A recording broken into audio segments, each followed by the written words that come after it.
En un mundo corrompido por la maldad, brilla una luz, surge una voz. Abba, Padre. Abba, Padre. Abba, Padre. Queremos escuchar tu voz. Abba, Padre. Abba, Padre. Envía tu Espíritu, Señor. Abba, Padre. Abba, Padre. Queremos escuchar tu voz. Y ya con ustedes, sus anfitriones. Bendiciones, mis hermanos, y bienvenidos una vez más a su programa Abba Padre Internacional. En este inicio de semana, lunes, una fiesta muy importante celebramos hoy en la iglesia, que es los ángeles custodios, esos encargados, esos ángeles que Dios nos regala para que nos acompañen, estén a nuestro lado, nos cuiden y nos mantengan siempre junto a Dios. Ellos están continuamente con nosotros. Mucha gente se le olvida que tiene un ángel siempre a su lado. Hay tantos testimonios de santos que pudieron tener una relación un poco más allá, más estrecha con sus ángeles, como Pío de Pietrelcina, San Pío de Pietrelcina, Santa Gemma Gaigani, entre otros santos que tuvieron una relación muy cercana con sus ángeles custodios. Hasta lo mandaban a hacer mensajes, lo mandaban a proteger a otras personas. Así que recuerda eso, tienes un ángel, puedes pedirle esa bella oración que nos enseñamos desde niño: ángel de mi guarda, dulce compañía, no me desampares ni de noche ni de día. Así que usa ese ángel que Dios ha puesto a tu disposición. Vamos a pedirle al Espíritu Santo que venga sobre nosotros y nos llene y nos permita en este día de hoy poderle alabar, adorar y estar siempre en su presencia como están los santos ángeles. Ven, Espíritu Santo, y llénanos. Llena nuestra mente y nuestro corazón, llena todo lo que somos y tenemos. Espíritu de Dios, ven y manifiéstate con poder aquí y ahora en mi vida.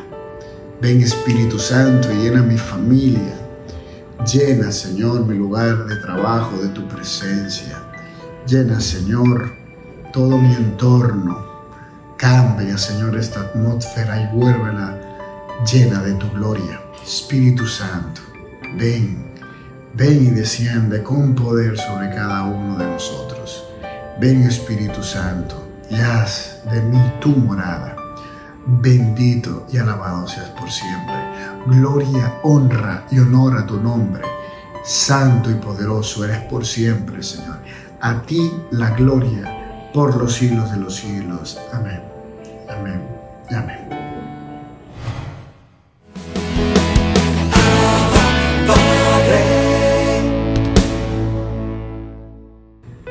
Mis queridos hermanos, vamos a reflexionar la lectura del Santo Evangelio según San Mateo, capítulo 18, versículos del 1 al 5 y versículo 10. En aquel momento se acercaron los discípulos a Jesús y le preguntaron: ¿quién es el más importante en el reino de los cielos?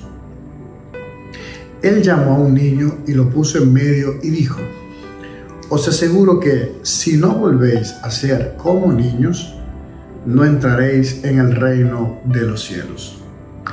Por tanto, el que se haga pequeño como este niño, ese es el más grande en el reino de los cielos. El que acoge un niño como este en mi nombre, me acoge a mí. Cuidado con despreciar a uno de estos pequeños, porque os digo que sus ángeles están viendo siempre en el cielo el rostro de mi Padre celestial. Palabra del Señor. En este día pues tenemos esta lectura debido a la fiesta que estamos celebrando. Estamos celebrando los ángeles custodios. Y este es un texto que confirma la existencia de estos ángeles que Dios permiten que estén pues cuidándonos. Por eso el término ángeles custodios, nos custodian. Suelen hablarse del ángel custodio como cuando uno es niño, que te protege de cuando eres pequeñito. Pero no, es toda la vida, está tu ángel. Y por eso tenemos testimonios como el San Pío de Pietrelcina, que tenía su ángel de la guarda, que lo podía ver, podía hablarle, podía enviarlo a otros lugares. También Santa Gemma Galgani. Ella, aparte de que podía ver a algunos santos, también podía ver a su ángel de la guarda. Así, entre otros santos, han tenido esa posibilidad de hablar, comunicarse con su ángel. Y este texto pues nos habla de eso, por un lado, pero por otro también tiene otra enseñanza muy bonita. En la pregunta de a qué se parece o quién es el más importante en el reino de los cielos.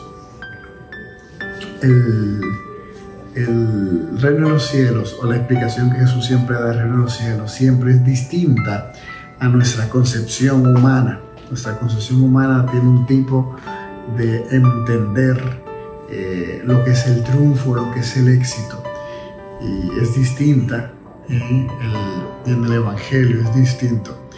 ¿En qué sentido? Normalmente uno se imagina que el que podría estar ahí como el más grande, pues es el que tiene más dones, el que tiene más carisma, el más adulto, el más maduro, el que tiene más puestos de autoridad, pues ese sería el que debería estar ahí.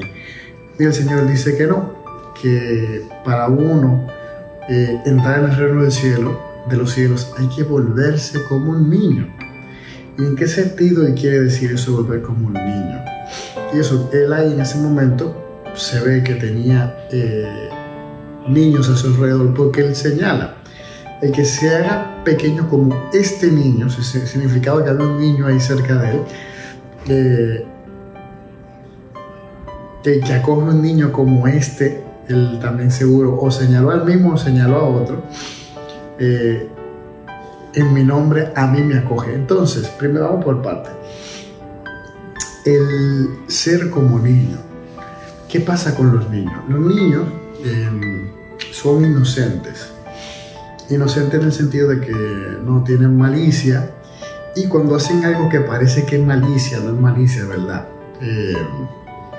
Es el instinto que les sale, no lo hacen con una conciencia plena de lo que están haciendo, ¿de acuerdo? A eso nos referimos. Ellos no son conscientes de que están haciendo una rabieta, no son conscientes de que están siendo egoístas, no son conscientes, sino que ellos son cándidos, no tienen filtro, no se ocultan. Eso después lo aprenderán en el tiempo. No son hipócritas, doble vida, hacen pantallas para aparentar una cosa y ser otra. Ellos son lo que son, y así se presentan. No tienen miedo a decir que tienen hambre, a decir que tienen sed, a que quieren algo. Ya después, con el tiempo, que aprenderán a controlarse en eso. Entonces, cuando Jesús dice que volvamos a ser como niños, lo dice en ese sentido de que el niño no está buscando pasarle por encima a nadie, ser superior a los otros. El niño simplemente está haciendo lo que tiene que hacer, viviendo de una manera desinteresada. No hay un interés en él. Nosotros sí vivimos con intereses, servimos a Dios por interés. Estamos en algún movimiento, una cosa por interés, y el niño no hace eso, no tiene esa doblez, hay pureza de intención en sus obras. Eso por un lado, y por otro, el hecho de ser pequeños. Ese es un término de la Sagrada Escritura. Los anahuim, los pequeños de Yahvé, el abajarse, como la Virgen María, como Jesús en su kénosis, abajarse, despojarse de su rango, también ese sentido de pequeñez, de humildad, de sencillez, de no aparentar, al contrario, de aún siendo de mucha autoridad, poderoso, se abaja. A eso se refiere con pequeñez. Y acoger a un niño como el que en su nombre lo acoge al Señor, como también cuando Él dice: el que acoge a un pobre, a mí me acoge; el que acoge a la viuda, el que acoge al que está enfermo, es a mí. O sea, porque el Señor Jesús está en el prójimo. Y entonces hace esta referencia: cuidado con despreciar a uno de estos pequeños. Y más ahora que está en boga este tema del tráfico de menores, de niños, todavía más aún debemos leer esta Sagrada Escritura. Cuidado con despreciar a uno de estos pequeños, porque os digo que sus ángeles están viendo siempre en el cielo el rostro de mi Padre Celestial. Y de ahí ya concluimos tomando esa referencia para el ángel de la guarda. Tenemos que volver como pequeñitos que rezábamos a nuestro ángel, no encomendábamos a él antes de acostarnos, le rezábamos, y durante el día también nos encomendábamos a él. Así que vuelve y retoma esa práctica. Es buena encomendarte a tu ángel de la guarda, para que siempre que su rostro que está viendo a Dios lleve tus oraciones, tus intenciones a Él, y que te cuide también. Dios lo ha puesto ahí para que te cuide. El que tenga oídos para oír, que oiga.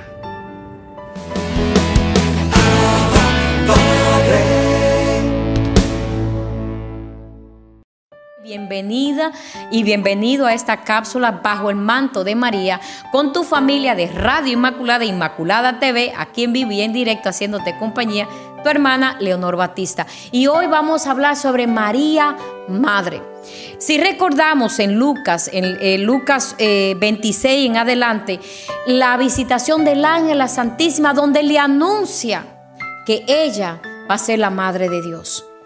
En ese momento ella veía como medio obstáculo porque ella no había tenido relación con José, pero en el momento que el ángel explica cómo sería, que el Espíritu Santo bajaría sobre ella y que ella iba a concebir el Hijo de Dios, la promesa del Padre, el Mesías. Nuestra madre dijo: aquí está tu servidora. Ella le dijo a él: yo soy la servidora del Señor, hágase en mí tal como has dicho. Ella aceptó el llamado de ser la Madre de Dios. Ahora, hermano, entendamos que en esos tiempos algunas personas dirán: pero si a mí me viene y me dice un ángel que yo voy a ser la Madre de Dios, pues yo contenta lo voy a hacer. Y yo voy a decir que sí inmediatamente porque es la Madre de Dios. Eso es algo grande. Pero tenemos que recordar que en los tiempos de María y la cultura de María, una jovencita que saliera embarazada, hermano, y no estuviera bajo el sacramento ya viviendo con su esposo, consumiendo el matrimonio, iba a ser apedrada. Cuando María le dijo ese sí al ángel, ella en ese momento ella aceptó, arriesgando inclusive su vida. María, hermano, cumple con esta labor. ¿Por qué? Porque Jesucristo llegó a cumplir con su misión. El trabajo de una madre es, cuando nace nuestra criatura, de formarla. Nos damos cuenta que Jesús iba a la sinagoga, porque si leemos las escrituras, que un momento que ellos estaban en visita a Jerusalén y que él se quedó en el templo. Eso quiere decir que Jesús fue formado adecuadamente. Hermanos, y nosotros leemos en las escrituras cómo Jesús llega a cumplir con todo lo que él tenía que hacer. Ahora vamos a retroceder. Mamá.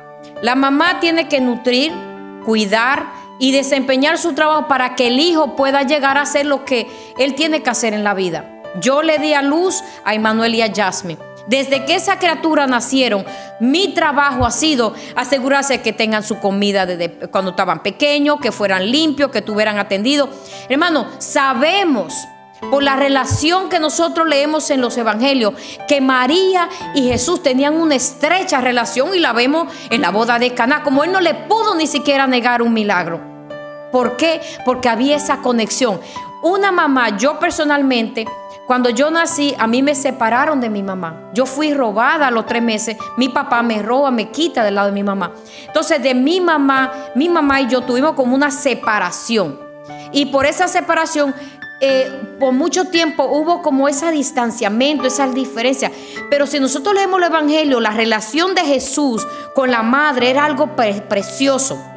Inclusive llegó un momento en Marcos 3:35 donde la madre aparece en medio de un lugar donde Jesús estaba predicando, y a él le dice inmediatamente: mira, Señor, ahí afuera está tu madre y tus hermanos y quieren hablar contigo. Y hubo una palabra que Jesús le dijo a los que le rodeaban, y él dijo: porque cualquiera que hace la voluntad de Dios, ese es mi hermano y esa es mi madre. Mi hermana y mi madre. Esto es en Marcos 3:35. En otra palabra, hermano que me estás mirando, nuestra madre, sí, hay personas que dicen, pero el Señor ofendió a su mamá cuando él dio esa respuesta. No. Él la estaba halagando, porque él dijo que cualquiera que haga la voluntad de Dios, este es mi hermano, mi hermana y mi madre. ¿Y quién más que María, que hizo la voluntad del Padre, aceptando, aún arriesgando ser apedrada, ser la madre de Dios ante la circunstancia de que ella lo fue?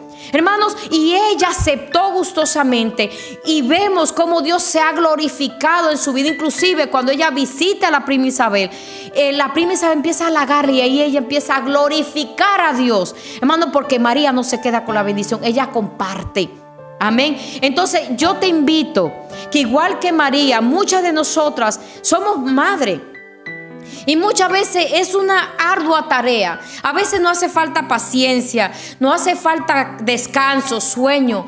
Pero, hermano, la meta es que ese hijo o esa hija llegue a hacer lo que Dios, desde que nos lo puso en nuestro vientre, llegue a hacer lo que tiene que hacer. Entonces hoy el llamado para ti, mujer que me estás mirando, que le pidas a la madre la gracia de tú, como ella, aceptar tu maternidad como un regalo de Dios, igual como María, hacer la labor como madre que Dios te ha invitado a hacer, y hacerla con gusto y con honra, y recordar que madre es aquella realmente que hace la voluntad del Padre. Por eso, gracias por haber estado en sintonía y mirando este canal o escuchando este programa de Abba Padre, y Dios te bendiga y te dé la gracia de ser como María, una madre sencilla, humilde y en silencio. Bendiciones.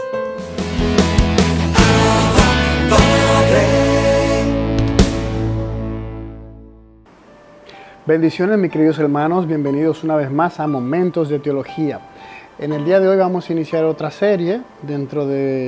Estuvimos viendo todo lo que era la parte del credo, y ahora vamos a entrar en hablar sobre la Santísima Virgen María.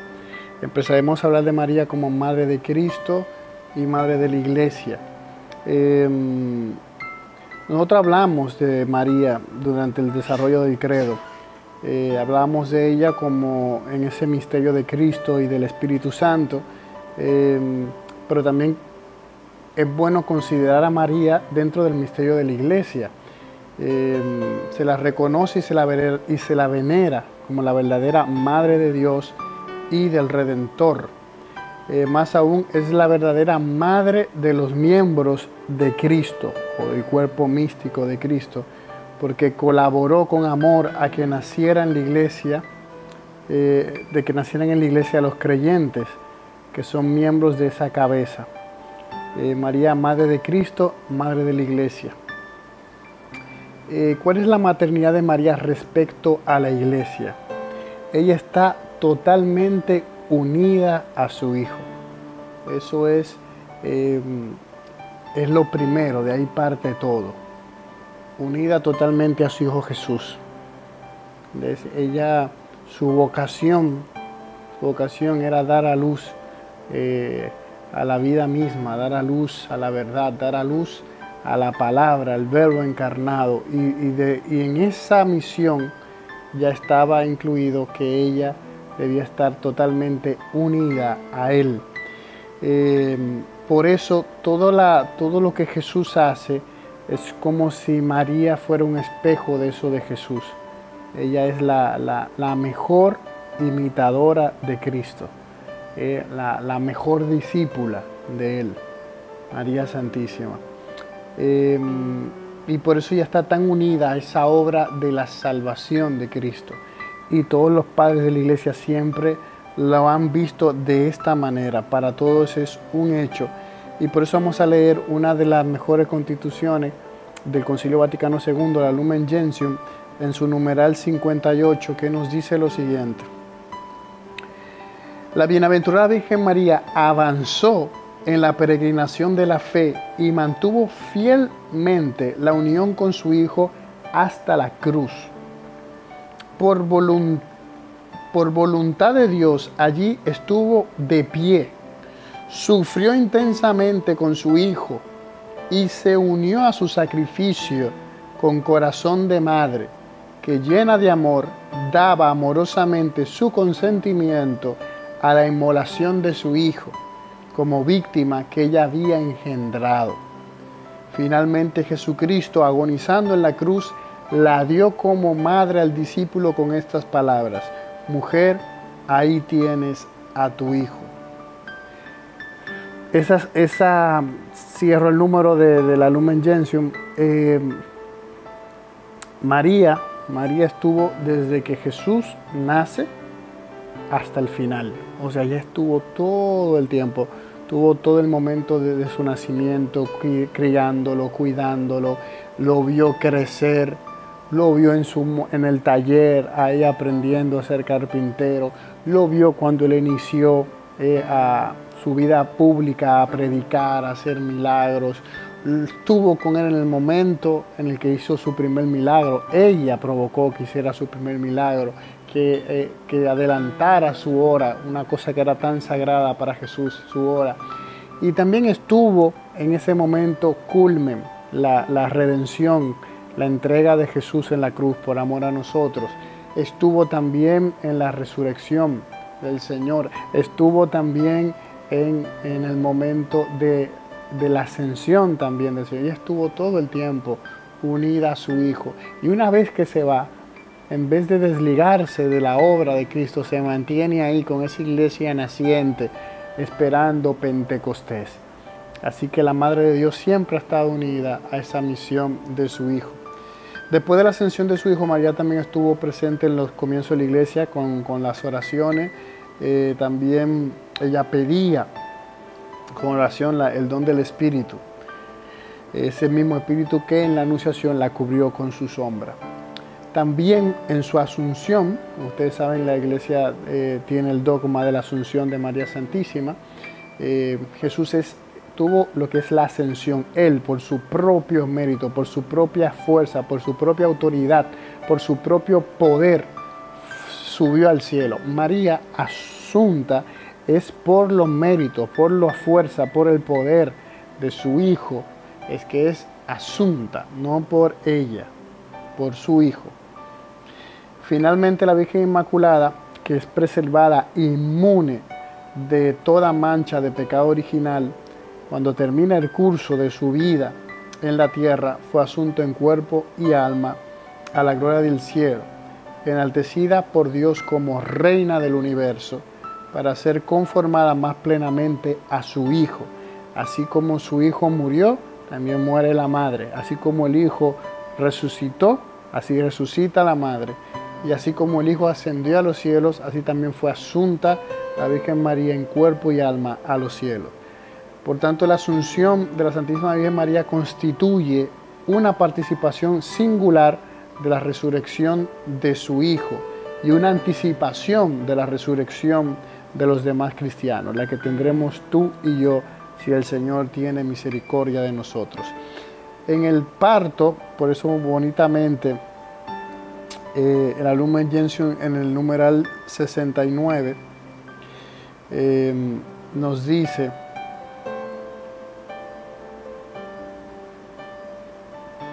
en el tropario, en el día de la dormición de la bienaventurada Virgen María, dice esta oración: en el parto te conservaste virgen, en tu tránsito no desamparaste al mundo, oh Madre de Dios.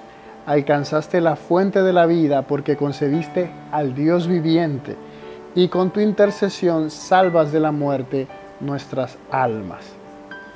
Por eso María es nuestra Madre en el orden de la gracia. ¿A qué nos referimos cuando hablamos eso de en el orden de la gracia?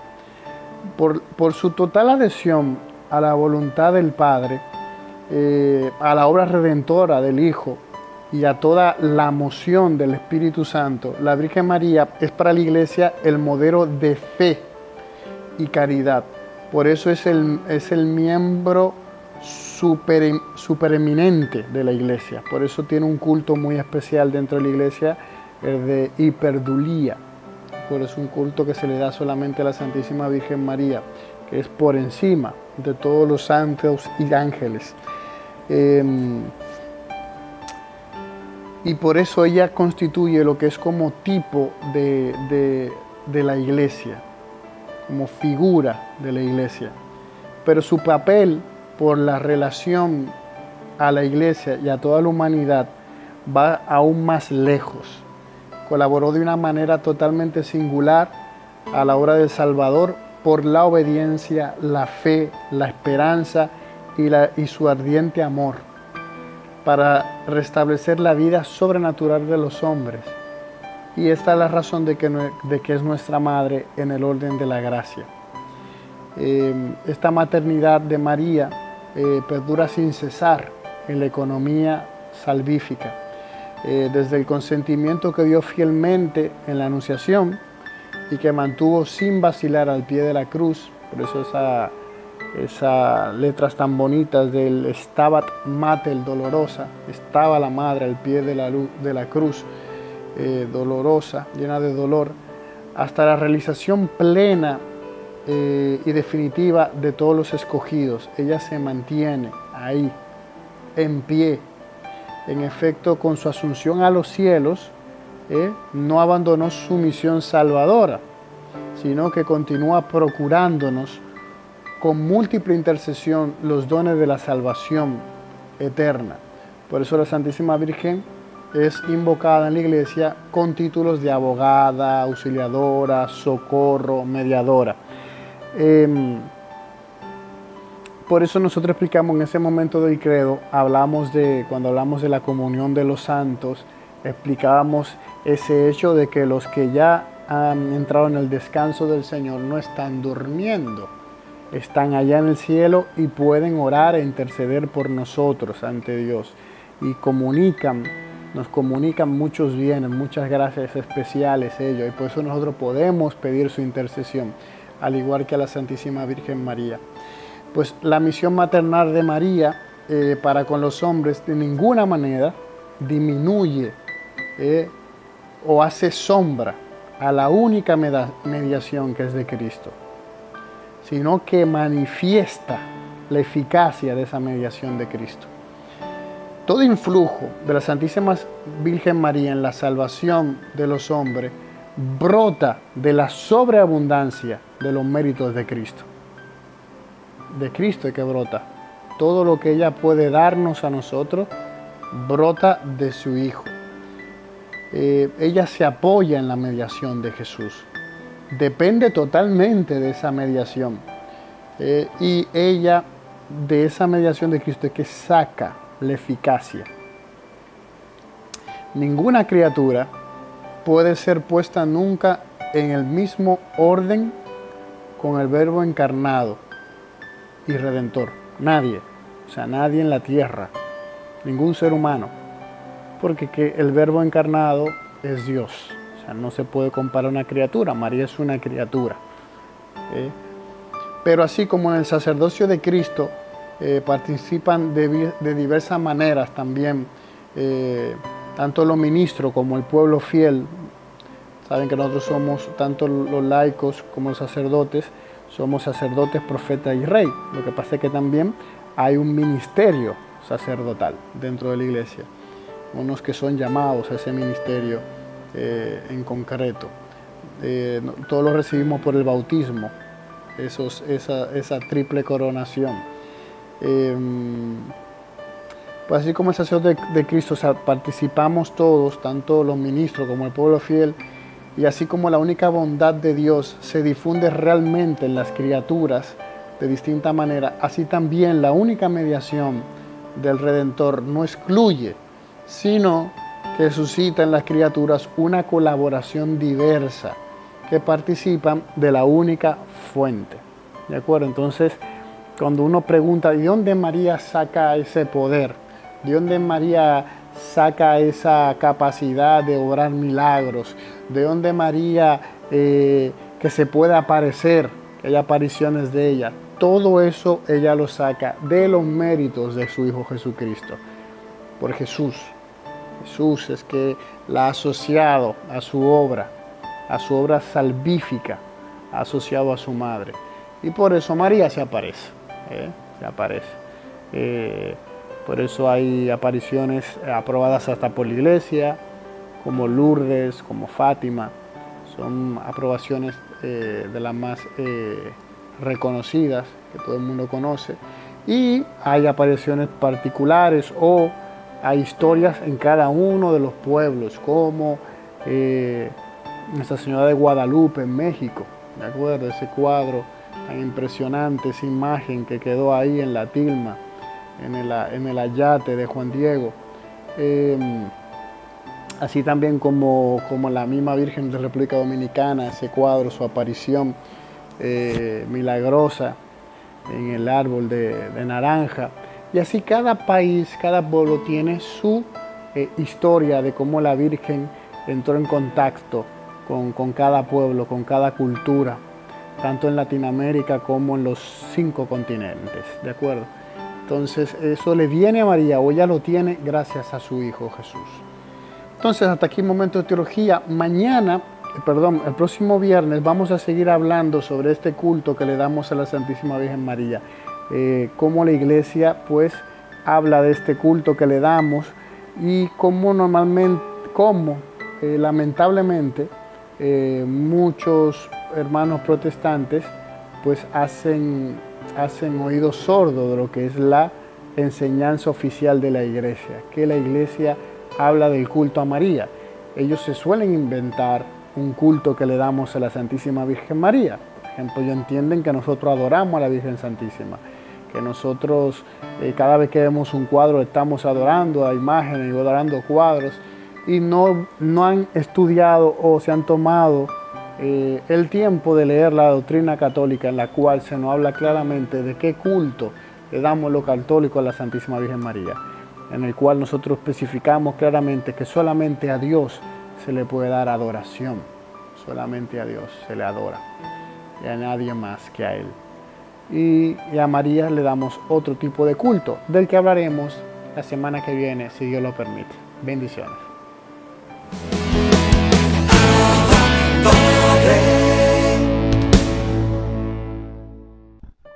Que Dios te bendiga y te guarde, mi querido hermano y mi querida hermana, tu hermano, amigo y servidor Henry Valenzuela, y aquí me encuentro en tu programa Abba Padre y estoy reflexionando. En el libro de los Hechos de los Apóstoles encontramos la historia de un joven llamado Eutico. Eutico era un joven que entró a una predicación donde estaba San Pablo predicando. Y la particularidad de esta historia consiste en que todo el mundo estaba sentado escuchando a San Pablo con un testimonio poderoso, pero Eutico se sentó en el borde de una ventana. O sea, Eutico no se sentó como estaba todo el mundo debajo sentado, sino que se sentó en el borde de una ventana. El diseño de aquellos tiempos era un diseño muy diferente a los de hoy.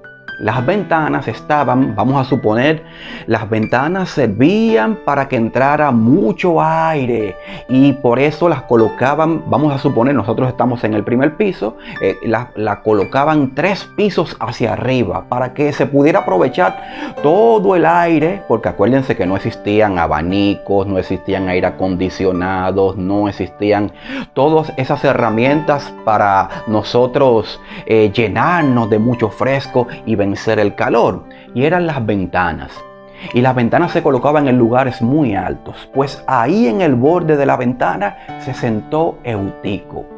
Era como un agujero bien grande donde tenía la característica Eutico que estaba en el borde. El borde significa que era un lugar fino. Si Eutico se echaba mucho hacia adelante, caía.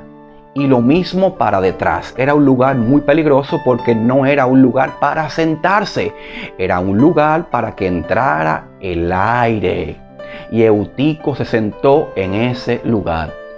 Pablo tenía muchos testimonios y lo vemos en sus cartas. Pablo era una persona de muchas experiencias y Pablo no te podía hablar una hora porque no le daba el tiempo. Y también San Pablo hablaba y él no sabía si volvía al lugar, por eso hacía muchas recomendaciones. Era toda una catequesis, todo un evento, todo un retiro que la gente salía de ahí llena del Señor. Pero Eutico estaba en un lugar muy distante en el borde, no se escuchaba bien. Pero ¿qué pasaba con este muchacho? Este muchacho no estaba sentado como todo el mundo, pero estaba ahí. Algo llevó a Eutico a ese lugar. Algo lo aló para que fuera a ese lugar. Pero como no escuchaba bien, como estaba muy incómodo, como veía todo Eutico, dice la palabra que había muchas lámparas encendidas. Eutico estaba, vamos a suponer, a decirlo de una manera, entre 2 aguas. Estaba en la iglesia y estaba en la calle. Estaba en la iglesia y estaba en la calle. Hay mucha gente que quiere vivir así y no se puede. No se puede nadar en estas 2 aguas. Hay gente que todavía tiene vergüenza de entregarse al Señor. Este es el momento oportuno para tú bajarte del borde. ¿En qué borde tú estás subido? ¿En qué borde tú estás subido? Y como Pablo no terminaba de hablar, el sueño terminó por vencerle y Eutico cayó de la 3ª planta en el piso y murió. Ay, el borde, estamos en el borde y el borde está dañando nuestros sueños. ¿En qué borde tú estás? ¿En el borde de la locura, en el borde del abismo, en el borde de la tristeza, en el borde del dolor, al borde de cometer cualquier cosa? ¿En qué borde tú estás? Hoy el Señor te dice, bájate de ahí. Hoy el Señor te dice, cámbiate de asiento. Porque si tú no te bajas del borde, van a ocurrir cosas feas en tu vida. Eutico, el sueño terminó por vencerle y cayó. Lo recogieron vencido, caído y muerto. Óigame bien, Eutico que cayó del borde de la ventana, lo recogieron vencido, caído y muerto. Y el Señor no te quiere de esa manera. El Señor te quiere libre, sano y feliz. El Señor te quiere de pie levantándote. Gracias a Dios que Pablo oró por él y Eutico volvió a la vida. ¿Y sabes lo primero que hizo San Pablo? Le cambió el asiento a Eutico. Es hora ya de que tú cambies de asiento. Cámbiate de asiento para que tú escuches la voz de Dios. Cámbiate de asiento para que tú puedas escuchar el mensaje claro que te dice el Señor. Cámbiate de asiento para que tú conozcas nuevas amistades, para que tú salgas de tu círculo, de tu zona de comodidad. Cámbiate de asiento para que tú veas cuánto te ama el Señor. Cámbiate de asiento para que tú veas que todo hoy tiene un mañana lleno de esperanza. Hoy estoy en crisis, hoy estoy en pánico, hoy no puedo, pero recuerda que toda crisis te puede llevar a Cristo y tu vida puede ser diferente. Cámbiate de asiento. Dios quiere que tú te cambies de asiento para que tú conozcas más de Él. Para que tú sepas lo mucho que Él te ama. para que tú reconozcas que todo lo bueno que hay en ti viene de Dios. Cámbiate de asiento para que tú veas que hay nuevas oportunidades. Tal vez te han negado una oportunidad en el amor, te han negado una oportunidad en el ámbito laboral, hasta en el ámbito familiar te han negado una oportunidad, te han cerrado muchas puertas, pero Dios es diferente. Dios es un Dios de oportunidades. Cámbiate de asiento ahora para que tú veas que Dios está contigo. Me decía una señora hace mucho tiempo, lo único que yo tengo es a Dios. Y yo le decía, cuando Dios es lo único que tú tienes, Dios es lo único que tú necesitas. Cámbiate de asiento. Yo tuve que cambiarme de asiento. ¿Y saben qué? Mi vida ha cambiado radicalmente. Cámbiate de asiento y verás cosas buenas, cosas maravillosas y cosas grandes de parte de Dios. Y cuando Dios hace algo bueno en mí, lo disfruta todo mi círculo. Pero en el borde, alejado, triste, con el sueño vencido, voy a caer. Si te caíste, es tiempo de levantarte. Dios necesita que tú estés ahí. Y traduciendo la palabra Eutico, un nombre extraño a nuestro idioma español, Eutico significa afortunado. Óigame bien, su nombre es afortunado. ¿Por qué? Porque Dios le cambió de asiento y su vida cambió radicalmente. Tú y yo somos afortunados en el nombre poderoso de Jesús. Te invito a adquirir el libro Más allá de tus posibilidades, un libro para ayudarte a dar la milla extra en el nombre de Jesús. Disponible en todas las tiendas y librerías católicas. Que Dios te bendiga, que Dios te guarde y seguimos con el contenido de tu programa, Abad Padre. Bendiciones.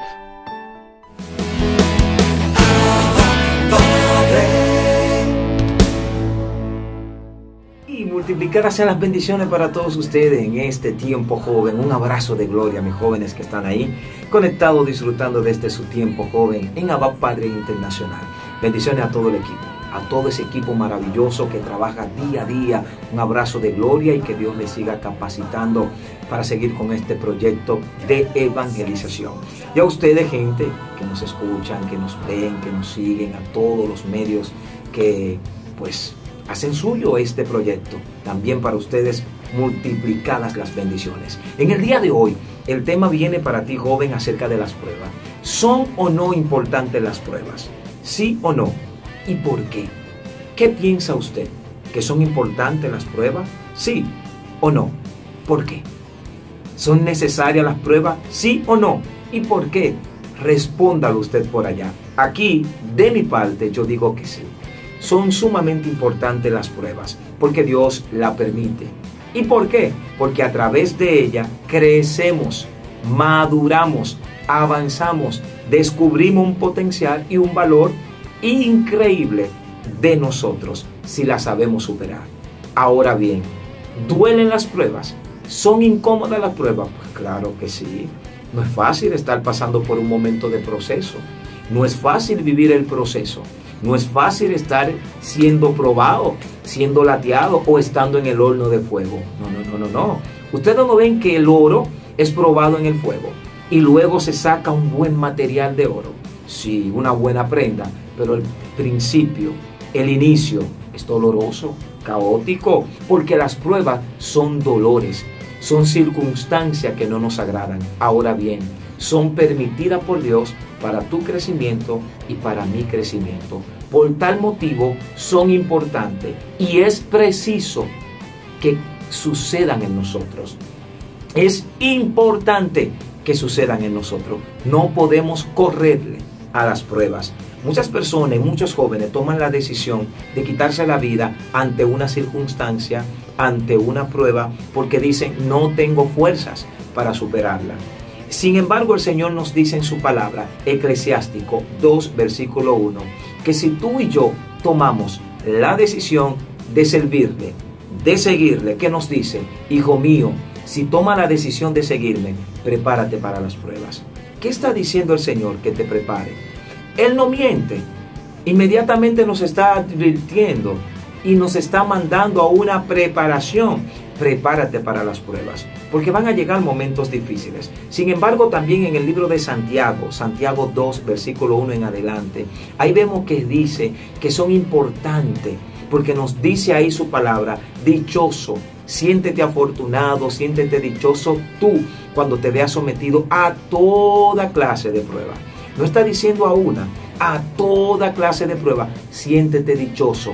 ¿Por qué? Porque a través de ella aprenderemos a adquirir paciencia, conocimiento. Pero también dice, en ese mismo libro de Santiago, más abajo, dice que si tú y yo nos falta sabiduría, que se la pidamos a Dios. Si nos falta fortaleza, se la pidamos a Dios. Nos falta fe, pídeselo a Dios. Pero hay una parte que me engancha de este libro de Santiago y dice que Dios te lo dará, no te va a reprochar, porque Dios le da a cada quien, sin reprochar a nadie. Y quizá tú dices, yo soy un pecador, yo soy malo, yo no estoy en la iglesia. Oye, pide. Él dice en su palabra, pidan y se os dará. No te va a reprochar. Tú estás pasando por un momento difícil, clama, pide, busca, toca, llámale, y Él en su infinita bondad y en su infinita misericordia vendrá a rescatarte, joven. Las pruebas son necesarias. Yo no sé qué prueba tú estás pasando, que quizá te está quejando. No te quejes, agradece. ¿Y sabe por qué te digo que agradezca, joven? Porque cada prueba trae una bendición.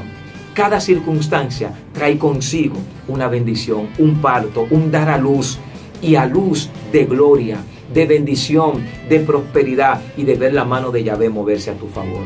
Sí, joven, es difícil lo que tú estás viviendo, es necesario. A nadie Dios le da una cruz o una carga que no pueda superar, que no pueda cargar, que no pueda soportar. ¿Qué tú estás viviendo hoy? ¿Cuál es tu prueba de hoy? ¿Cuál es el calvario que hoy te toca vivir? Oye, es necesario, es preciso, es importante, porque aprenderás, vas a madurar. No es fácil, es verdad. Duele, es verdad. Es incómodo, es verdad. Pero vamos, tú puedes. Vamos, podemos, jóvenes, en el nombre poderoso de Jesús, caminar, seguir adelante. Vamos, vamos, vamos. Te animo, joven, te animo. Di en el nombre de Jesús, todo lo puedo en Cristo que me fortalece. Vamos, joven, todo lo puedo en Cristo que me fortalece. Esa prueba tú la vas a superar y recibirás tu recompensa, tu bendición de parte de Dios. Que Dios te bendiga, que Dios te abrace, que Dios te apapache. No hay prueba que tú no puedas superar. Si lo tiene a Él, ¿quién contra ti? Bendiciones. Mis queridos hermanos, hemos llegado al final de este programa. Recuerda, suscríbete, síguenos en nuestras redes sociales como Abad Padre Internacional y comparte este contenido con más personas que también necesitan ser bendecidos. Nos vemos en otra ocasión el miércoles, si Dios lo permite. Bendiciones para todos ustedes.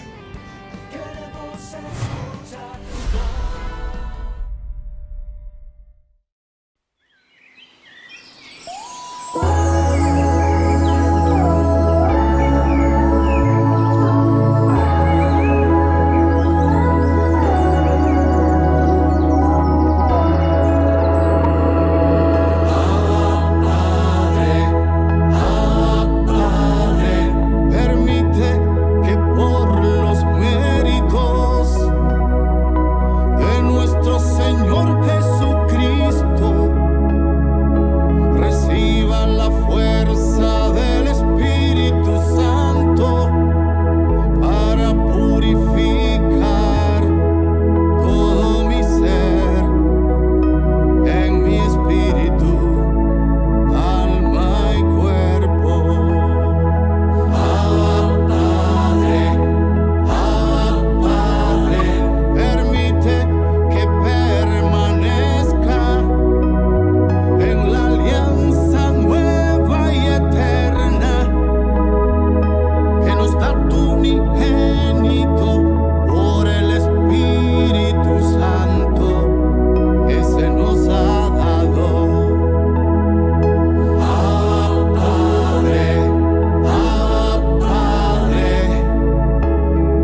elegidos, ni a nadie.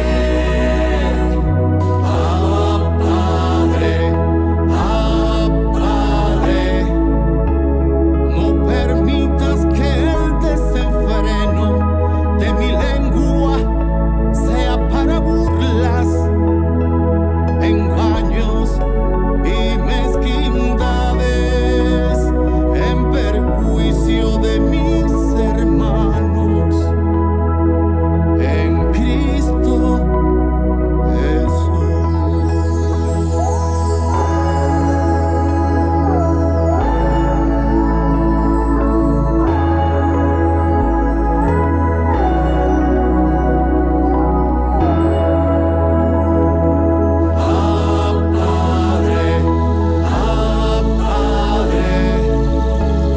Permite que mi corazón tenga una verdadera contrición y pueda reconocer todo el daño que he causado con mi lengua en mi propio perjuicio, a mi prójimo y a tu pueblo, para que en lo adelante pueda reparar esas iniquidades.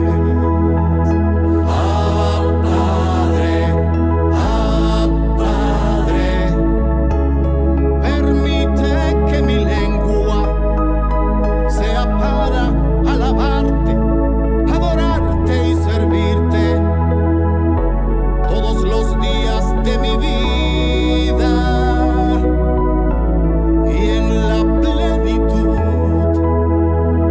de los tiempos. Padre, ruego que la presencia de la Santísima Trinidad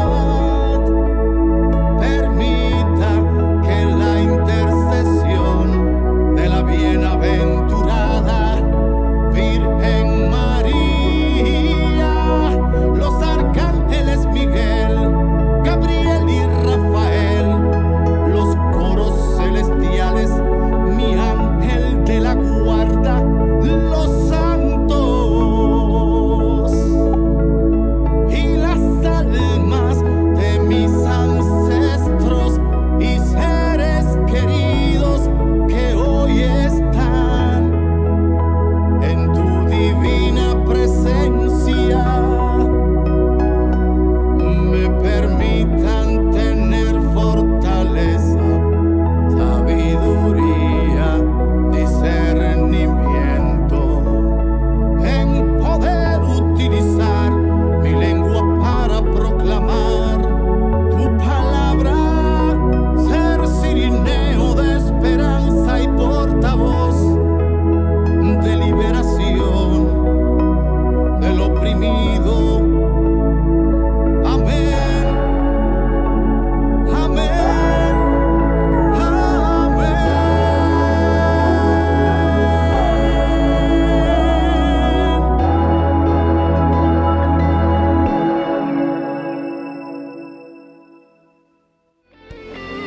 Queremos escuchar tu voz.